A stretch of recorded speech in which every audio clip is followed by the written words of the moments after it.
Клубы, пыли и быстрые повороты. Вместо гоночных каров тракторы, вместо трассы поля. За рулем лучшие механизаторы со всех регионов России. А еще гости из Беларуси, Киргизии, Казахстана и Ирана.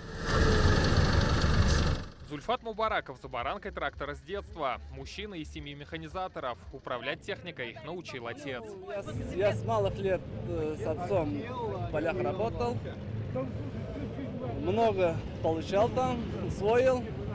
Сейчас работаю сам на полях больших. В рамках Дня поля проходит чемпионат по пахоте. На соседнем поле можно сесть за руль трактора самому. Тест-драйв сельхозтехники устроила делегация из Ирана. Катались по трактору, тут все хорошо.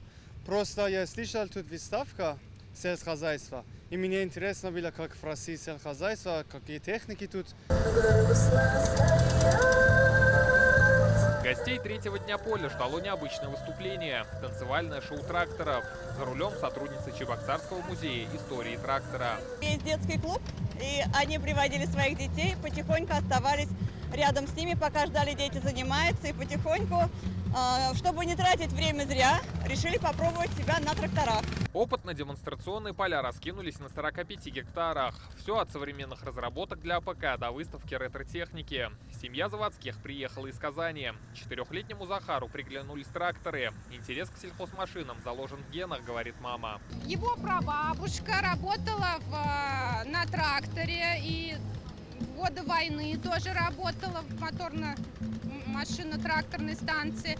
Дедушка его работал на БАМе, строил БАМ, работал тоже на большой технике. Собственно, вот мы думаем поэтому. Здесь и большая деловая программа. В залах выставочного центра «Казань-Экспо» весь день идут отраслевые секции и круглые столы. Вот заседания, посвященные вопросам ветеринарии и биотехнологий. Специалисты физико-технического института представляют томограф для селекции овощей. Например, из анализа, например, сахароносной паренхимы мы можем сказать, что если из этой свеклы делать в последующем семена, то потомство будет, значит, сахароносным. В соседнем зале обсуждают перспективы развития переработки льна и конопли. Тот самый рынок льняного сырья, который уже на протяжении 5 лет является довольно-таки актуальным. День поля уже много лет объединяет работников отрасли. Это возможность представителям АПК обсудить все возникающие вопросы. Встречи с коллегами проходят одна за другой.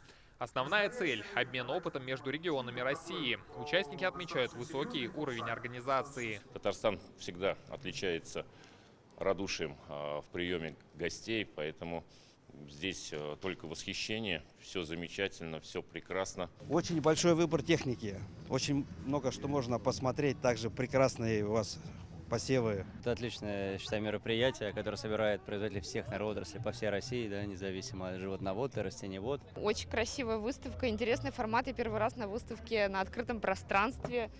Красивая техника, видно мощь. Завтра последний день форума, после чего вернуться в Татарстан, чтобы обменяться лучшими практиками и опытом. Гости смогут через год. Рамиль Галиуллин, Ленар Кузяхметов, ТНВ, Лаишевский район.